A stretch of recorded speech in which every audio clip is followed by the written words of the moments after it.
Welcome, Spartans, to Halo Headlines for the week of October 11th to 17th, part of Podcast Evolved, your home for Halo. I'm your host, Aaron, and with me today we've got Oren. Hey, everybody! Right, before we get started with our headlines for this week, just a quick shout out to our patrons. We would like to thank all of you guys for your continued support. You help make everything we do here possible. If you would like to become a patron, go to patreon.com/Halo Podcast Evolved and you can learn about all of the exclusive rewards for our patrons. Oren, off the top of your head, how long does someone have to sign up as a patron before they miss the deadline to get a Christmas card?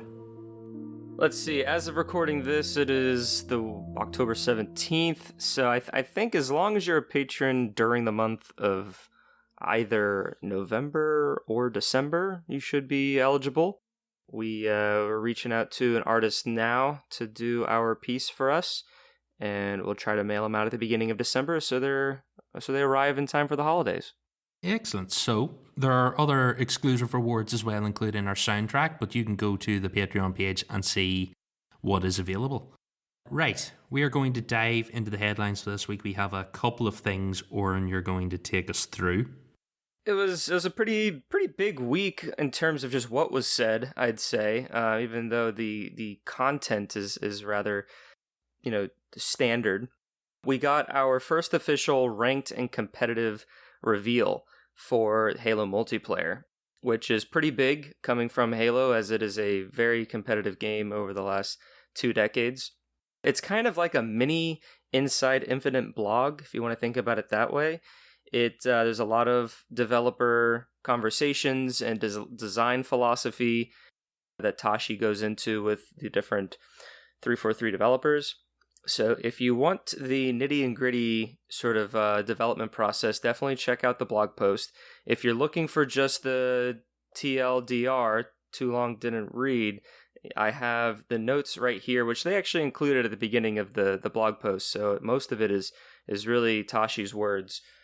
It kind of gets the point across that Aaron and I can talk about. The big strokes are the BR-75 will be the starting weapon with no secondary weapon. Motion tracker is disabled. Grenade hit markers are also disabled. Friendly fire is enabled and turned on. The modes for ranked seem to be only Slayer, Capture the Flag, Strongholds, and Oddball, which I think is a very interesting sort of like decision that they've made. And they also noted some Strongholds game type specific changes, and that falls into what they're calling the contesting rule, where if you're familiar with Halo 5 Strongholds, when you own 2 zones, you continue to score points so long as you have at least 2 zones. And if an opposing team comes to capture one of your zones, you're still gaining points until that zone gets captured. Whereas now, if an opposing team is contesting your team, then there are no points are earned if you have the majority of the 2-1. So it gives it a little bit more minute-to-minute urgency, to where if you're down with 1 zone to your opponent's 2 zones, just by standing or putting some sort of pressure on 1 zone stops the whole game from a countdown point of view. So they talked about this in their post about the design philosophy around it, and it's just been very positive and just made it a more competitive game mode. And they've also tweaked some of the UI elements to better communicate how to score and when scoring is paused and things like that than what we've seen with Halo 5. I like the sound of that, because that's something, particularly with that game type, that I'm not a fan of. Because even if you're putting your best attack on, if you can't quite seal the deal on the other team's territory, like, they're just going to keep steamrolling you regardless. So that sounds actually quite good to me. I agree. And seeing a little later, they released a full ranked multiplayer match that 2 designers and not Sketch but Bravo like narrated and commentated over, and they play a match of Strongholds, and it looked just definitely more competitive and the flow just had that urgency to it, to where you don't really need to sit and be comfortable with your two zones. You have to actively defend and put pressure on the other team to kind of keep your lead. I'm happy to play the new Strongholds mode and kind of see how that the contesting rule is really implemented, but I like what I've seen so far. Then the next thing that they talked about was that weapons, equipment, grenades that spawn on the maps will all be set in static spawn timers, meaning that they will always appear in the same location on each map and each mode combination, and will respawn at the same intervals. So if you played the flighting of the two flights in Halo Infinite, you notice that sometimes the weapon, what are they called? Weapon racks, they would spawn with different weapons sometimes. And this is intentional from 343's point of view, to where they can mix up the sandbox and you can get different weapons and all this kind of stuff. And it works from the social aspect of it. But from a ranked aspect, they wanted to keep the more traditional, like when you load up recharge Slayer, whatever map or whatever grenades, weapons, equipment that are tied to recharge or Slayer on recharge, like that's always going to be the case unless they do, like balance tweaking and game updates and things like that. But you can always expect for grenades to be there, the needler to be there, and the grapple shock to be over there. And then when you play one of the other modes, Bazaar, capture the flag on Bazaar, those weapons are going to be static and different to fit that mode and fit that map specifically. And that also includes the Spartan spawns as well. Like you'll have very specific spawns as you spawn in after you die, and all that will be able to be kind of studied by the pro players and tweaked around that to avoid this sort of randomness of having non-static weapon and equipment spawns. And then, like I said, they discuss all of this in detail. They talked a little bit about like equipment tuning and how they kind of had to change like the repulsor, for an example, in the competitive light compared to the casual and like campaign side of things. So that's kind of interesting to see that thought is being considered when designing the competitive settings for ranked play. There is no mention if you start with equipment or not, but it sounds like you don't. And everyone for this setting is just you have your BR, you maybe have your 2 grenades. I'm not even sure. I didn't notice that much, but you probably have your 2 grenades, and then that's it. Everything else you have to scavenge and earn.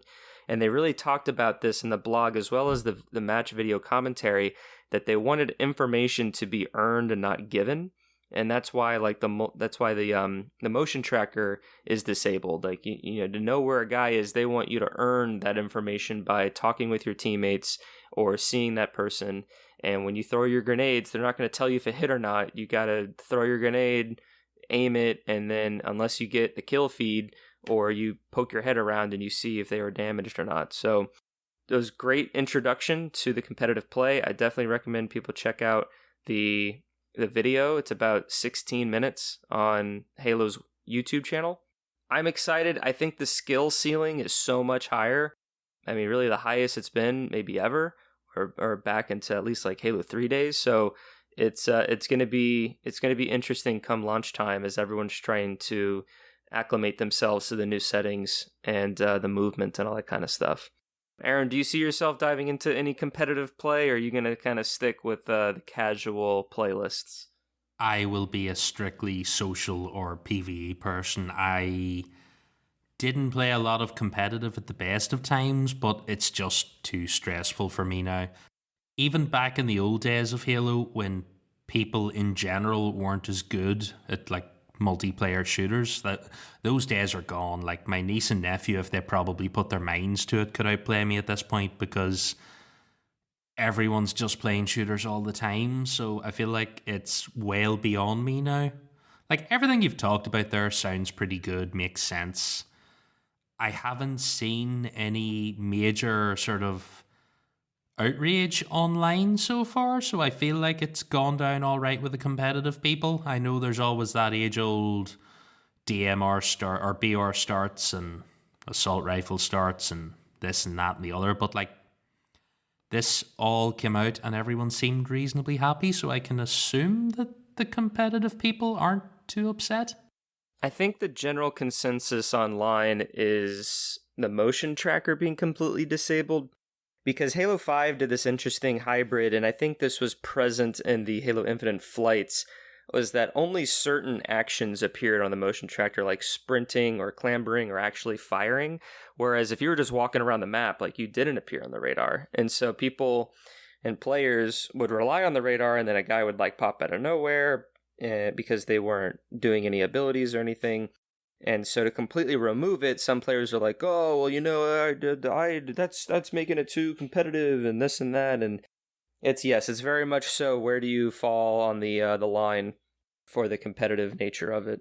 If only we knew some people with a podcast that talked about competitive Halo that will probably have thoughts on this. If only, but, you know, I might be able to dig into my script pocket and produce something at the end of this episode that might provide us some insight into said people who talk about certain competitive settings and things of a certain particular game. I look forward to seeing what the guys think about it. My first initial thought is we just equip everyone with one threat sensor at the start of a match, and they have to time it when they want to use it. There's your competitive edge. That would be interesting. I mean, like, well, even from like a competitive or from a casual point of view in like custom games, like if you were to include that as like, yeah, everyone starts with a motion scanner or what is it called? The threat sensor, isn't it? And you just get one. And then, yeah, you can't pick up another one. That's it. That'd be interesting. Moving on, we have Master Chief Collection Season 8. From the blog post, we've got a new content shipping out, custom tailored for Spartans, no matter their era of battle. And we can't wait for you to get your hands on it this time around. You can look forward to the following: 100 new tiers of content for Season 8, including brand new armor sets, back accessories, vehicle skins, weapon skins, tech suits, which is new to Halo 3, nameplates, and more. So, of course, if you have been following us, the new armors are 3 era-inspiring armor sets. So we have Belos, for those who want to inspire looks drawn from ancient Rome, Blackguard, for those of you that might feel a bit home during the Dark Ages, and then Drenger, for those Spartans that prefer to pledge their allegiance to Norse gods. And each of these 3, I'm going to say, armor cores, armor styles, have about 4 to 6 different armor sets. So you have the overall style and then some sets within them from Rome, the medieval Dark Ages, and Norse slash, or I guess just North mythology, because Rome, I guess, would be like Italian and Greek. Yeah, you can unlock all those. That's probably the majority of the 100 tiers, with the kind of usual flair of nameplates and back accessories and stuff like that for Halo 3. Icebox, which was a Halo Online map and a remake of Halo 2's Turf, is now playable in custom games and in matchmaking for Halo 3. This next bit is interesting that I didn't even know that they were adding until I read about it, is that there are new in-game collectibles for Halo 3 that are updated weekly and they're shootable. And what they are golden Moa statues.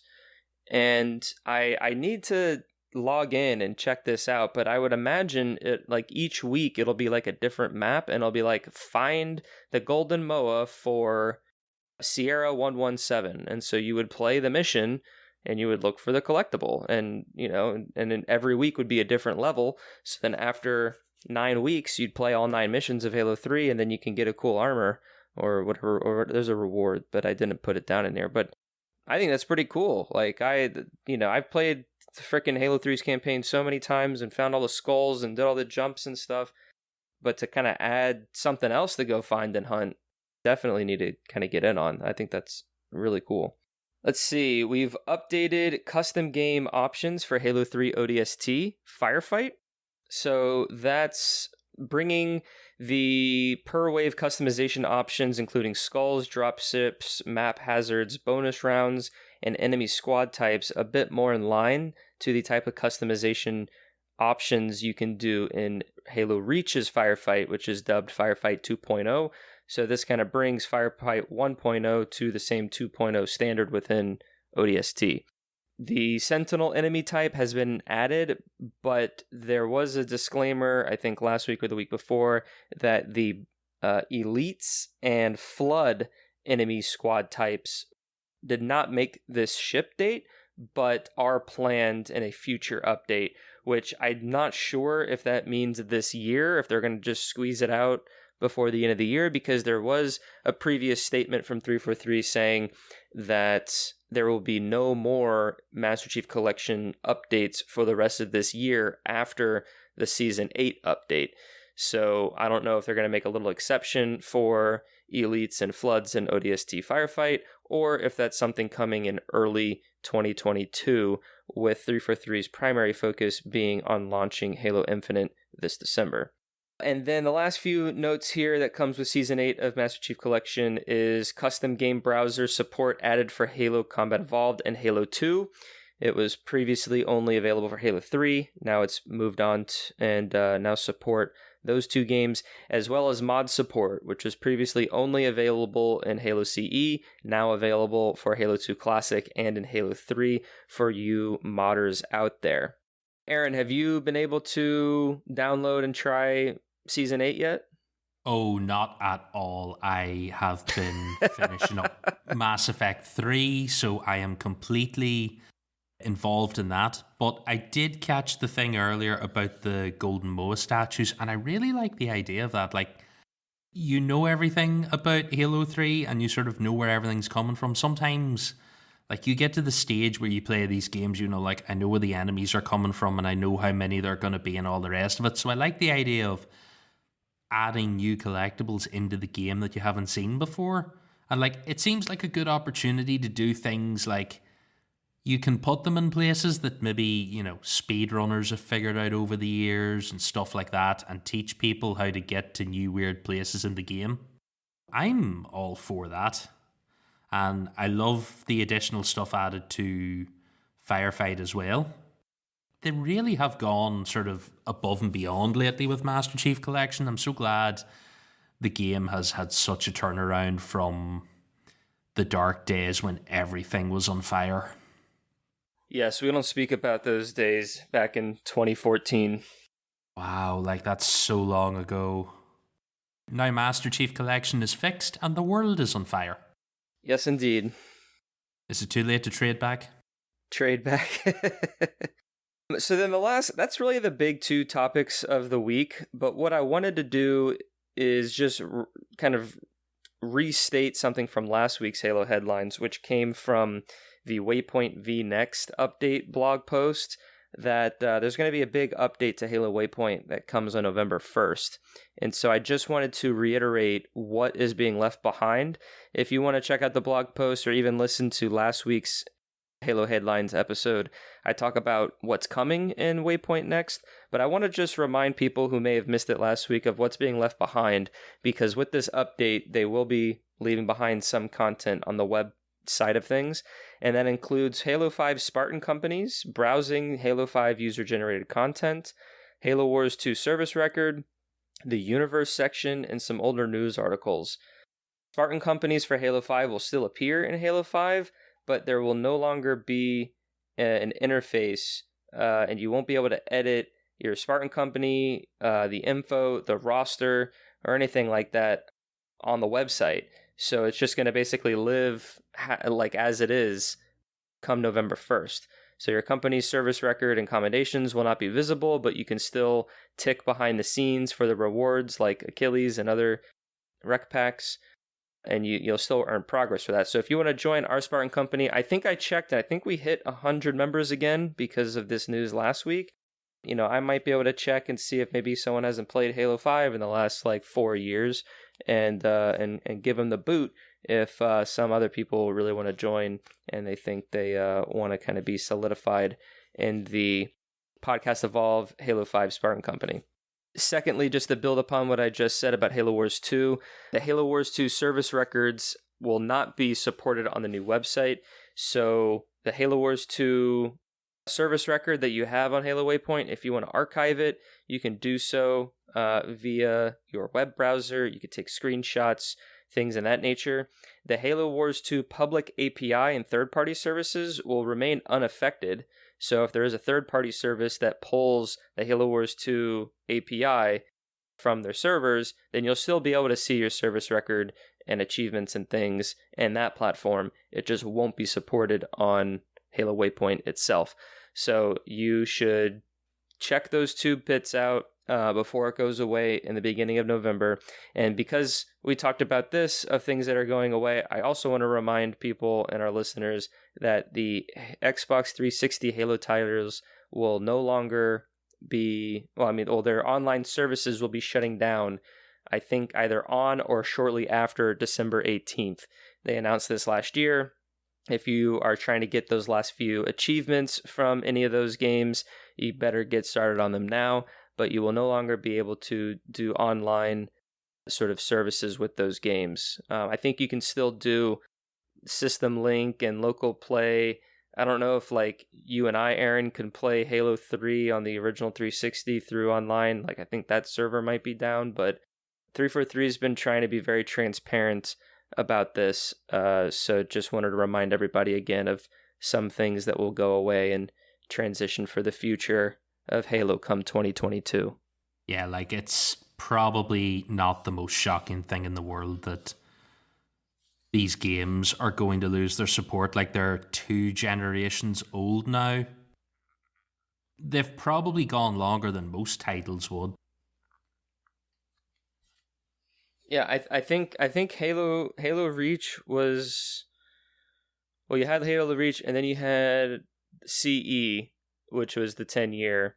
So this November would be the 10-year anniversary of Halo Combat Evolve anniversary. And also, Halo 4, I guess, is the next one in 2012. But like basically, most of those games are at least 10 years or older. So it's definitely a testament for those servers to still be on right now. But it kind of makes sense that with the now 2 generations of consoles have come out since those games came out, that we're transitioning away from them. They've been archived and preserved within the Master Chief Collection, which I feel like is the best way that they can still preserve those experiences, especially how they've rebuilt all of that since the launch. So yeah, for all nostalgia's sake, and like I said, really, I feel like achievements are kind of the only reason to still play those games, in my opinion, because you might as well just play Master Chief Collection at this point. Or the definitive edition of Halo Wars 1, or I guess that's it. Everything else is either a Master Chief Collection or it was re-released through Halo Wars Definitive Edition. So I don't think it's going to cause too much upset. I know some people will always be sad, but like we had this with the original Xbox versions, and it just, every console has their time. It had to happen. Yep, sadly. Well, that's basically it. We've hit about 20 or so minutes, so let's take it home, Aaron. All right. Well, guys, thank you for listening once again to Halo Headlines. We will be back next week, hopefully, with more headlines again. If you've enjoyed everything you've listened to this episode, go and check out the website, halopodcastevolve.com. You can find links to all of our shows. We've got the main podcast Evolved, Mission Debrief, Halo Book Club, and Builds with Blocks. And as we hinted at earlier, you can go and listen to our partners over at HCS Pro Talk, where Josh and will have many thoughts on the competitive settings for Halo Infinite. And they will be far more knowledgeable on how they will affect things than probably I ever will. So go and have a listen to those guys and see what they make of everything. They usually have their finger pretty well on the pulse of what the competitive community think. If there's going to be any upset about this, they'll be the guys to tell you. Once again, thank you to all of our patrons for supporting us. You help make everything possible. Go to patreon.com/Halo Podcast Evolved if you would like to learn more. And with that, I have been your host, Aaron, and until next time, Evolved. Evolved.